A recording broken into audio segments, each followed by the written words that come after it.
En discutant avec de nombreux élèves en formation de kinésiologie, y compris des personnes qui sont en formation parfois depuis plus de 2 ans, je repère une difficulté qui revient de façon récurrente et qui est celle de présenter le test musculaire à une personne extérieure à la formation. Entre élèves, tout se passe bien, la séance est fluide, les réponses musculaires sont claires et les corrections fonctionnent comme prévu. Mais dès qu'il s'agit de passer à un proche, à un ami ou à une personne novice, tout part un petit peu en cacahuète. J'aurais pu dire autre chose, mais je ne l'ai pas dit. Et parmi les retours que j'ai des élèves, il y a par exemple, sur ma collègue, ça ne fonctionne pas. Ou bien, moi avec les autres, j'ai jamais les mêmes réponses qu'en cours. Alors c'est bien beau d'avoir tout un protocole, mais si déjà dans les pré-tests, ça ne va pas.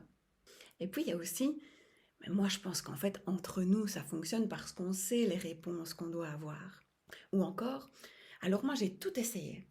Je lui ai fait faire une LSE, je lui ai demandé de boire de l'eau, on a corrigé le switching, on a massé les oreilles, j'ai stimulé l'origine et l'insertion du muscle. Rien à faire, il n'y a rien qui tient. Ah oui, et puis il y a le fameux conjoint. Moi, mon conjoint, j'ai beau le pincher et encore le pincher, tu ne le feras pas déverrouiller, il n'y a rien qui bouge. Et ça va même jusqu'à, moi j'ose plus rien faire, j'ai peur de me tromper, je sais plus quoi faire. Ou, je crois que je dois avoir un problème, je dois avoir un blocage, il faut que je travaille sur moi. Et parfois, certaines personnes sont tellement inconfortables avec le test musculaire qu'elles en viennent à opter pour le test de la peau, des fascias, parce que au moins, elles vont pouvoir faire quelque chose de la séance. Alors, d'où vient cette difficulté, ce sentiment ou ce doute que les choses ne fonctionnent pas? Alors moi j'adore quand les élèves viennent avec ce genre de retour parce que ça me montre qu'ils ont osé sortir du cadre du cours, qu'ils ont pratiqué leurs outils et qu'ils se sont confrontés à la réalité du terrain avec tout ce que ça comporte d'imprévu. Et généralement ils reviennent avec des questions et c'est très fructueux parce que c'est à partir de là que l'apprentissage devient vivant. Et pour ceux qui n'ont pas encore osé franchir le cap, c'est des partages qui sont intéressants parce que ça leur permet d'anticiper certaines difficultés, de ne pas se sentir seul et puis d'oser à leur tour franchir le pas pour expérimenter. Et puis, pour être tout à fait honnête, moi aussi je suis passée par là. Parfois les élèves regardent les instructeurs et ils se disent mais lui c'est fluide, tout se passe bien, ça se passe comme prévu, comme si ça avait toujours été le cas. Alors ils se disent moi je comprends pas pourquoi ça marche pas avec moi. Alors que moi je me souviens très bien de tous ces moments où le test ne semble pas fonctionner, où je doute de mes gestes, de ma posture, de ma légitimité. Et donc je souris quand j'entends que le test ne fonctionne pas. Ça me fait sourire maintenant, parce que c'est sans doute pas la bonne formulation. Le test, il fonctionne, mais il ne répond pas de la manière attendue. Il ne répond peut-être pas toujours comme vous l'espérez ou comme vous l'avez appris. Et donc il ne s'agit pas de chercher la bonne réponse, mais d'être simplement disponible à ceux qui se présentent. Et ça fait toute la différence. Et encore maintenant, quand je teste quelqu'un, je reste curieuse. Je ne sais pas comment son corps va réagir. Oui, je sais ce qu'on m'a enseigné et je sais ce que j'enseigne, mais je garde l'esprit ouvert. Et c'est ce qui rend aussi notre outil précieux, c'est qu'il nous invite à l'écoute, à l'humilité et à la présence. Alors c'est normal au début, quand on est en formation et qu'on apprend. On a envie de bien faire les choses et puis on a envie de montrer que ce qu'on fait, ça marche. Mais à force de chercher la réponse qu'on pense devoir obtenir, on se contrarie à l'intérieur et puis on en oublie à être présent à l'autre. Et c'est bien souvent quand on est présent à l'autre que les choses se débloquent et que le travail commence. Alors je vais vous raconter 2 anecdotes pour illustrer ce que je viens de dire. Je me rappelle un jour, on était en cours de Touch for Health, c'était un atelier et les élèves pouvaient venir avec des personnes extérieures à la formation. Et j'observe une élève qui teste le muscle indicateur, qui verrouille et puis qui fait le pinch des pinch. Et là, ça bloque. Donc du coup, elle passe à l'autre bras, le muscle indicateur tient, elle fait le pinch des pinch, ça bloque. Et elle se retourne vers moi avec des grands yeux pour dire déjà, dès le début, ça marche pas, ça coince. Mais moi, j'avais observé la scène depuis l'extérieur et j'avais vu que la personne, quand on lui fait ceci, c'est quelque chose qu'elle n'apprécie pas. Elle se crispe et donc elle bloque le test musculaire. Donc je m'approche et je demande à la dame, c'est comment pour vous quand on vous fait ceci? Elle me dit, ah mais j'aime pas du tout la sensation que ça me procure, j'ai l'impression d'être agressée. Alors ça peut paraître un peu fort, et pourtant c'est ce que la personne ressentait. Mais l'élève a envie de bien faire, on comprend. Préoccupé par où est-ce que je mets mes doigts? Est-ce que je suis vraiment dans le ventre du muscle, dans le sens des fibres du muscle? Et puis, à regarder le bras. Tiens, ça devrait déverrouiller, ça ne déverrouille pas. Et de l'autre côté. Alors que de l'extérieur, c'était clairement perceptible que la personne n'était pas à l'aise avec la façon dont elle était testée. Autre anecdote. Un jour, un monsieur vient observer le cours pour voir un petit peu c'est quoi la kinésiologie, le test Forez. Et il y a une élève qui est formidable parce qu'elle ferait découvrir le test musculaire à toute personne qui passe devant la porte. Et puis, à un moment donné, donc je vois qu'elle est avec ce monsieur-là et elle m'appelle pour me dire « Virginie, viens un petit peu montrer le test musculaire à monsieur, parce que ça avait l'air de ne pas fonctionner. » Et donc, moi j'arrive, je dis « Oui, qu'est-ce qui se passe? Qu'est-ce que vous êtes en train de faire ?» Et là, le monsieur répond « Je ne sais pas ce qu'on me veut, on prend mon bras, je ne comprends pas. » Et donc, je remets un petit peu de contexte dans l'histoire. J'explique le principe du test, vraiment brièvement. Je vérifie que le monsieur a envie de sentir sur lui ce que ça lui fait. Et puis, ça se passe très bien. Alors, ces petites anecdotes, ces expériences, celles-ci ou celles que vous rencontrez dans votre parcours, elles comptent parce qu'elles vous apprennent quelque chose. Et ce que vous n'aurez pas su faire avec une personne, vous pourrez le faire pour quelqu'un d'autre. Et donc, ces personnes qui vous mettent en difficulté ou ces situations-là, elles vous font un cadeau qui est celui de pouvoir accompagner et servir d'autres personnes. Et je vous souhaite d'être bloqué, entravé, contraint dans vos séances parce que c'est dans ces moments-là que vous allez commencer à vous poser des questions sur ce que vous faites, à comment vous le faites, sur ce que vous avez appris, et puis que vous allez partager vos doutes, commencer à poser des questions, trouver des réponses, et c'est comme ça que votre confiance, elle va se construire petit à petit, que votre perception va s'affiner, que vous allez gagner en expérience. Ça ne veut pas dire que vous n'aurez plus jamais de difficultés ou de doutes, mais vous deviendrez progressivement plus outillé, plus attentif aussi à ce qu'il se passe, et vous retomberez plus rapidement sur vos pattes. En fait, c'est ça. On devient un chat. Alors, comment présenter simplement le test musculaire à une personne extérieure à la formation, sans pression, sans peur de mal faire, et en vous amusant? Eh bien, c'est tout le sujet de cette vidéo où je vais vous proposer des repères simples, concrets pour retrouver du plaisir dans le fait d'explorer la réponse musculaire avec toute personne qui se présente à vous. Alors, c'est une façon de faire. C'est pas la seule, mais pour l'avoir déjà partagée à des personnes qui étaient en difficulté, je sais que ça a pu aider certains d'entre vous.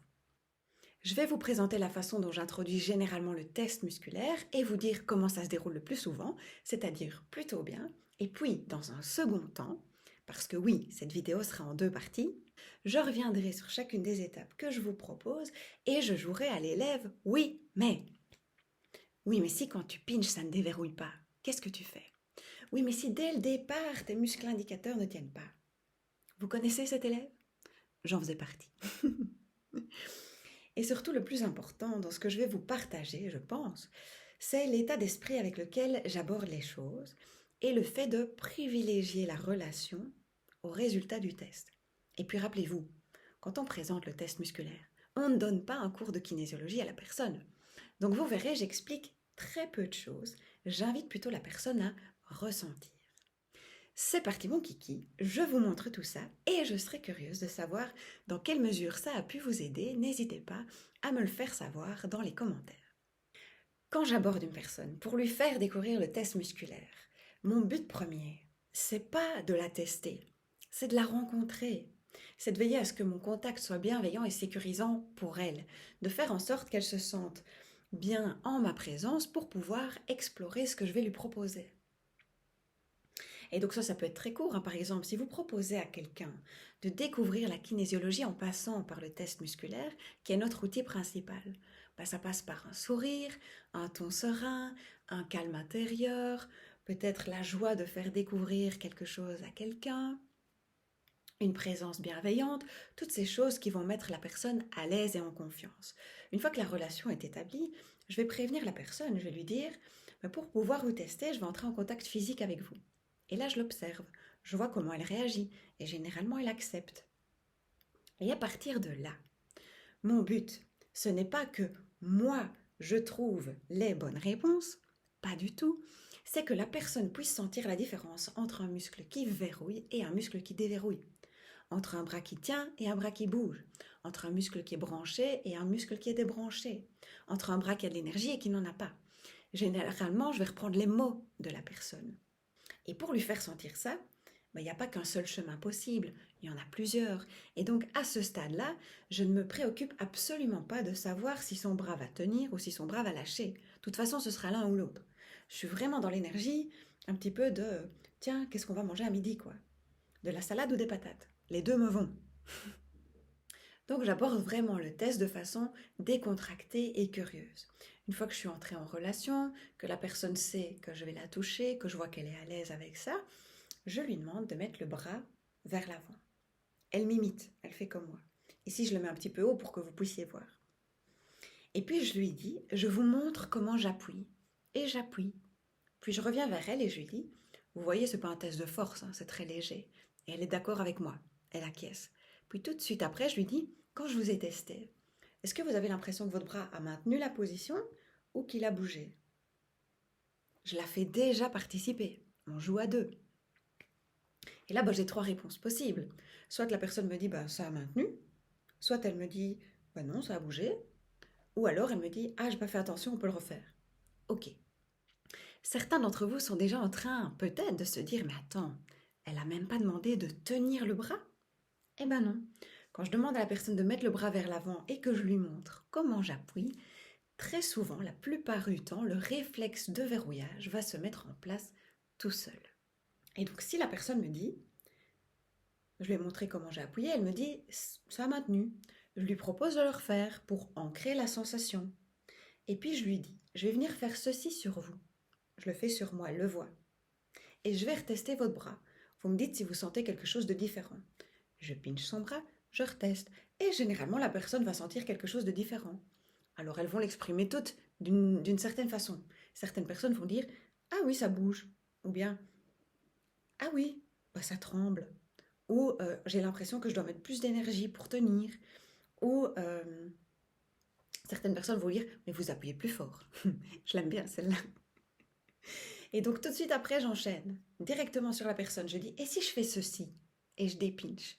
Et je reteste. Et la personne dit, ah oui, là c'est mieux. Ah oui, là ça tient. Et je recommence. Donc quand je fais ceci et que je teste, vous sentez que ça bouge. Et quand je fais ça, pour vous c'est mieux. Oui. Et je fais sentir la même chose sur l'autre bras. Et là, le tour est joué. Si la personne parvient à discerner depuis son propre ressenti quand ça tient et quand ça lâche, bien votre séance, elle est toute faite. Et généralement, j'ajoute quelque chose comme on va travailler avec ces deux réponses-là. Il n'y en a pas une qui est meilleure qu'une autre, c'est juste une information et ça va nous guider pendant la séance. Et j'enchaîne très naturellement avec les pré-tests. Et je dis à la personne, je vais vous demander de mettre les mains à certains endroits du corps et de faire certaines actions avec la tête et les yeux. Et vous me dites quand ça tient et quand ça bouge. Je reprends ces mots et à nouveau je répète, il n'y a pas de bonne ou de mauvaise réponse pour mettre la personne à l'aise et à l'écoute de son corps. Et là, c'est un des meilleurs moments de voir la personne en train d'écouter son corps, de proposer une stimulation pour ramener l'équilibre, de retester le muscle et de voir comme maintenant le muscle verrouille. Moi, c'est quelque chose que je trouve formidable. Et j'en viens même à me réjouir d'avoir des clients qui n'ont jamais fait de séance de kinésiologie parce que je vais pouvoir voir dans leurs yeux leur étonnement. Et ça peut vraiment se passer aussi simplement que ce que je viens de vous dire. Et donc, je le répète. Je rentre en relation avec la personne, je lui fais savoir que j'entre en contact physique avec elle, elle est OK avec ça, je lui demande de mettre son bras devant, je lui montre comment j'appuie. Et puis, je reviens vers elle, je lui dis, vous voyez, c'est pas un test de force, hein, c'est très léger. Quand je vous ai testé, vous avez l'impression que ça a maintenu ou que ça a bougé? Elle me dit que ça a maintenu, je reteste. Je vais venir faire ceci sur vous et je vais retester. Dites-moi si vous sentez une différence. Elle sent une différence. Et maintenant, si je fais ceci, je reteste. C'est mieux? Ok, je fais sentir encore une fois. Je le fais sur l'autre bras et je pars dans les pré-tests. Et je vous assure, ça peut être aussi simple que ça. Expérimentez-le. Expérimentez et vous verrez. Frappez et on vous ouvrira. Demandez et on vous donnera. Pinchez et ça déverrouillera. John T, chapitre 4, verset 9. je sais, je suis déchaînée. Je vais me calmer, je vais me calmer. Alors, j'entends peut-être déjà certains parmi vous dont la foi n'est peut-être pas encore suffisamment solide que pour croire que ça peut être aussi simple. Rassurez-vous, dans la partie 2 de cette vidéo, je reviens point par point sur ce que je vous ai proposé, avec tous les petits bugs, les petits couacs, les imprévus qui peuvent se produire, tout ce qui pourrait ne pas fonctionner. Je vous dirai tout, je ne vous cacherai rien, sinon tout ce que j'ignore, ce qui est quand même énormément de choses. Mais avant de vous retrouver dans la seconde vidéo, j'aimerais vous laisser sur une petite anecdote, toujours avec cette idée de vous mettre à l'aise avec ce qui peut se passer d'imprévu ou qui ne fonctionne pas comme ça devrait. À cette époque-là, je pense que ça faisait 1 an que j'étais en formation de Touch for Health et je me rappelle, j'étais en séance avec une dame et je teste ses muscles indicateurs, mais vraiment aucun jus quoi. Et j'épuise toutes mes localisations de circuit pour renforcer. Et à un moment donné, je me dis, bon, bah, qu'est-ce qui me reste, quoi? J'ai fait neurolymphatique, neurovasculaire, méridien, point de tonification, couleur. Je passais par à peu près tout. Et puis, je me suis rappelé du son. Et le son qui est en lien avec le muscle indicateur deltoïde antérieur, c'est crier. Et donc, je dis à cette dame, pensez à crier. Et là, bam, son muscle. L'autre bras, bam. Alors, on se regarde, je pense, elle était autant étonnée que moi. Et je lui dis, ben, en tout cas, quand vous pensez à crier, on sent une différence. Elle me dit, bah oui, c'est bizarre. Et puis moi, je dis, déjà, je me dis, c'est curieux quand même, hein, ça m'arrive pas souvent. Et pour l'avoir appris en cours, je sais que quand il y a la correction du son qui sort, très généralement, c'est un son que la personne ne produit pas souvent ou jamais. Et c'est souvent très émotionnel. Et donc, je reviens vers elle et je lui dis, bah, c'est un son que vous faites quand, ça, crier? Elle dit, bah, jamais. Et moi, je crie jamais. Je dis, bah, il y a différentes façons de crier. On peut crier de joie, de bonheur, de malheur, de colère. Elle me dit, non, non, je crie jamais. Ok. Et puis là, me vient une idée. Je me dis, j'ai envie de tester tous ces muscles du Touch 14. Et à chaque fois que j'en trouve un qui déverrouille, je vais lui demander de penser à crier. Eh bien, à chaque fois qu'un muscle déverrouillait et qu'elle pensait à crier, ça renforçait son muscle. Et je me suis dit, bah voilà, on a la correction prioritaire. Et donc là, je lui dis, bah l'idée, c'est qu'on crie. Elle me dit, oui, oui, bah, je le ferai en rentrant chez moi, je le ferai un petit peu plus tard, etc. Bah, je dis, l'idéal, c'est qu'on le fasse maintenant. Et on était dans une salle, dans une ASPL, et on était juste à côté de la crèche, après le dîner. Donc il y avait des enfants qui dormaient, c'était pas le lieu. Et donc moi je lui dis, bah, si vous voulez, on va marcher un petit peu dehors et je crie avec vous. Et elle me dit oui. Bah, je dis, bah là Virginie, il va falloir le faire. Et donc on sort, on va un petit peu plus loin près des sapins, il y avait un bois pas loin. Et je lui dis, je vais compter 3, 2, 1, et on crie ensemble. Et donc je me dis, bon, bah je vais sans doute le faire toute seule, ça m'est déjà arrivé que le client n'ose pas crier, et c'est ok. Mais là, elle crie avec moi. Et elle me dit, ça fait du bien. Et je dis, vous avez envie de le refaire? Elle me dit, oui. On a crié 3 fois. Et puis on est revenu dans le local et j'ai retesté tous ses muscles. Et tout tenait. Alors évidemment, on a débriefé ensemble de ce que ça venait faire ici par rapport à sa vie. Elle a pu prendre conscience de plusieurs choses. Mais tout ça pour vous dire que on est parti d'une situation où ça ne fonctionnait pas, où ça ne marchait pas comme prévu. Et on est arrivé à quelque chose de fantastique. Alors, ne me faites pas dire ce que je n'ai pas dit. Vous ne devez pas demander à la personne de penser à crier à chaque fois que les muscles déverrouillent. C'est pas ça. Et voilà, j'espère que cette histoire vous a plu, à dédramatiser un petit peu tous ces moments pour vous où ça peut mal se passer, entre guillemets. Et rappelez-vous que toute réponse musculaire, quelle qu'elle soit, est le début d'un chemin avec lequel vous pouvez démarrer. Je vous embrasse et je vous retrouve bientôt. Ciao!